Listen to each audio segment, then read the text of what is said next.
The day I found my bank account empty, I was already drowning in grief. James had been gone for exactly 1 month, taken too soon by a heart attack at 42. The inheritance money, nearly $2 million from his life insurance and savings, was supposed to help me rebuild. Instead, I stared at my phone screen in disbelief, the balance showing 0 where there should have been 7 figures. "Oh, looking for something?" Diana's voice drooped with satisfaction as she leaned against the doorframe of what used to be James' home office. My sister-in-law had moved in temporarily after the funeral, claiming she needed to help settle her brother's affairs. Now I understood her real motive. "What did you do?" I asked, though I already knew. Diana had always hated me, convinced I'd married her beloved brother for his money. The fact that James and I had met when I was a struggling artist and he was just starting his software company meant nothing to her. "What needed to be done?" she replied, examining her perfect manicure. "That money belongs to the Hamilton family, not some gold digger who trapped my brother with her fake bohemian act." I stood up from James's desk, my legs shaking. "That money is legally mine. James left it to me." Diana laughed, the sound sharp and cruel. "Good luck proving that." The transfer was completely legal. After all, I had power of attorney, while you were too busy grieving to handle the estate properly. She was right about one thing. I had been lost in grief, barely able to function in the weeks after James's death. Diana had swooped in, offering to handle the paperwork, the accounts, all the crushing details that come with losing a spouse. I trusted her because she was family, because she was all I had left of James. What a mistake that had been. "Why?" I asked, my voice breaking. "Why would you do this to me?" Diana's perfectly made-up face twisted with contempt. "Because you never deserved him. Do you know how many times I told James he could do better? That he needed someone from our world, not some paintbrush-wielding nobody who couldn't even sell her art?" Her words hit like physical blows, but something else caught my attention. The small red light in the corner of the room, barely visible behind a family photo. James had installed security cameras in his office 6 months ago, after a break-in attempt. Diana didn't know about them. He kept the installation quiet, not wanting to worry anyone. I forced myself to look devastated, letting tears fill my eyes. "You're right," I whispered. "I never deserved him." Diana's smile widened, victory written across her features. "Finally, you admit it.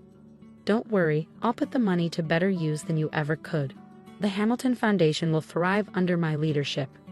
She turned to leave, then paused.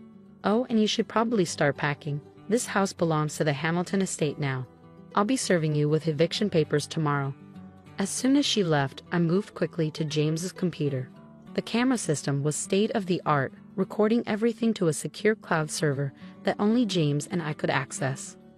My hands trembled as I logged in, praying the system was still active. It was. Not only that, but the past month's footage was all there, including Diana's systematic dismantling of my life. I watched in growing anger as she made calls, forged documents, and finally executed the transfer that emptied my account. But there was something else too, something that made my blood run cold. 2 days before his death, James had recorded a conversation with Diana in this very office. I clicked play, holding my breath. "You can't be serious." Diana's voice crackled through the speakers. "A baby? With her?" "The fertility treatments worked," James replied, his voice filled with joy I'd never get to see fulfilled. "Hannah's pregnant. We're going to have a family, Diana. I thought you'd be happy for us." "Happy? That she'll trap you forever with a child? That your money will go to her spawn instead of where it belongs? Enough?" James's voice hardened. "I'm warning you, Diana. If anything happens to me, Hannah gets everything. I've made sure of it. And if you try to interfere..." The recording cut off there, but my hand was already on my stomach, protecting the secret I hadn't yet told anyone. The baby James would never meet. Diana hadn't just stolen my inheritance, she'd stolen my child's future. I picked up my phone with steady hands and dialed my lawyer's number. "Andrew? It's Hannah Hamilton.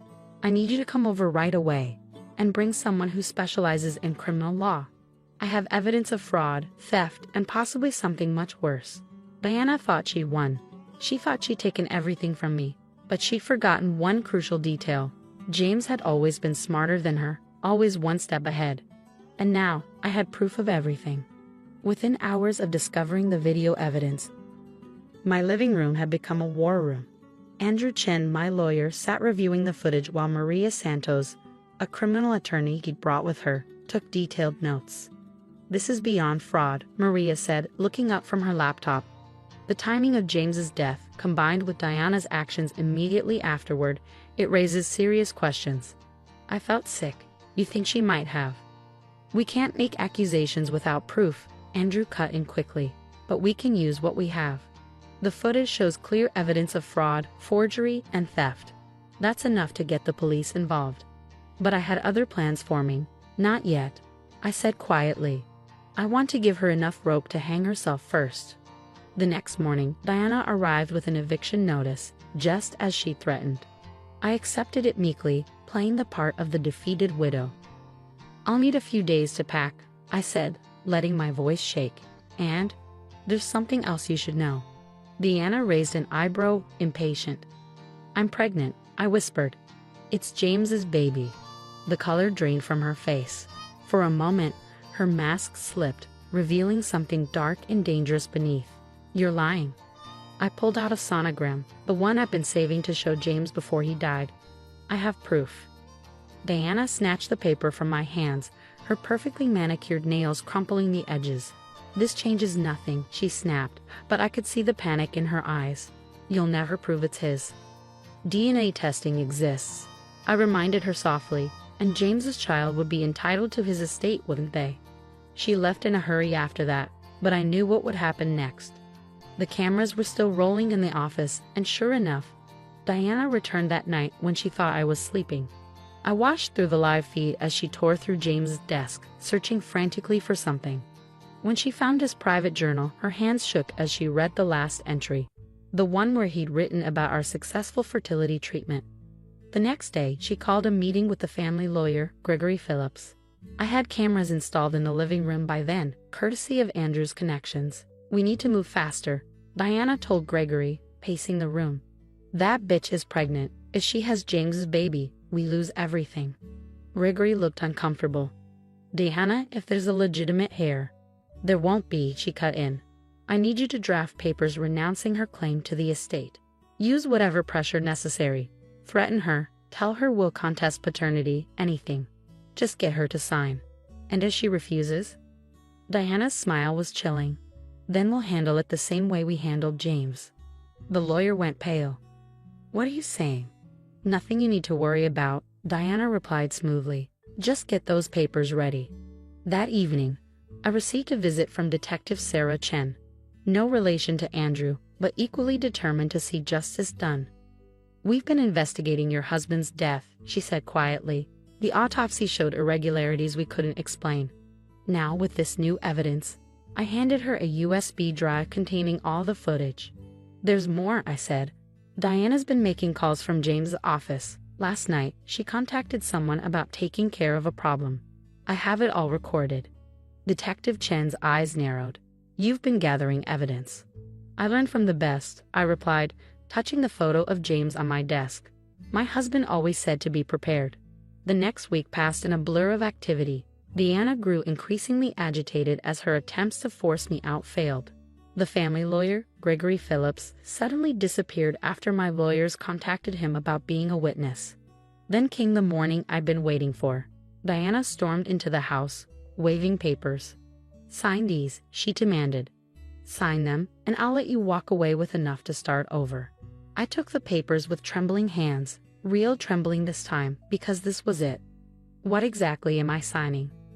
"Just a formal renunciation of all claims to the Hamilton estate," she said smoothly, "for you and any potential heirs." I looked up at her, letting her see the fear she expected. "And if I don't?" She leaned in close, her voice dropping to a whisper. "Then you might have an unfortunate accident, like James did when he wouldn't listen to reason." The confession was clear as day, captured by multiple cameras and the wire I was wearing. Within seconds, the house was swarming with police officers. Diana fought, of course. She screamed about setups and frame-ups as they led her away in handcuffs. But the evidence was overwhelming. The cameras had caught everything: the theft, the fraud, and finally, the confession to my husband's murder. Gregory Phillips turned state's evidence, revealing how Diana had slowly poisoned James over weeks, making it look like heart failure. She planned everything, down to being there to help me with the estate. In the end, justice was swift. Diana went to prison for murder and fraud. The money was returned to me and my unborn child. The Hamilton family, shocked by Diana's actions, embraced me fully at last. 6 months later, I gave birth to James Jr. He has his father's eyes and, according to the doctors, his father's strong heart. The security cameras still run in the house, though I don't really need them anymore. But sometimes, late at night, I sit in James' office and watch old footage. The times before everything went wrong, when he would work late and talk to himself about his dreams for our future. "I've made sure you'll be safe," he says in one recording, touching a photo of us on his desk. "Both of you." And he had. Even in death, James had protected us, his hidden cameras revealing the truth that Diana thought she had buried forever. She thought she could steal my inheritance, my home, my child's future. Instead, she lost everything: her freedom, her reputation, and the brother she claimed to love so much. Sometimes, justice comes not in grand gestures, but in quiet moments captured by a silent witness, waiting for the right time to reveal the truth.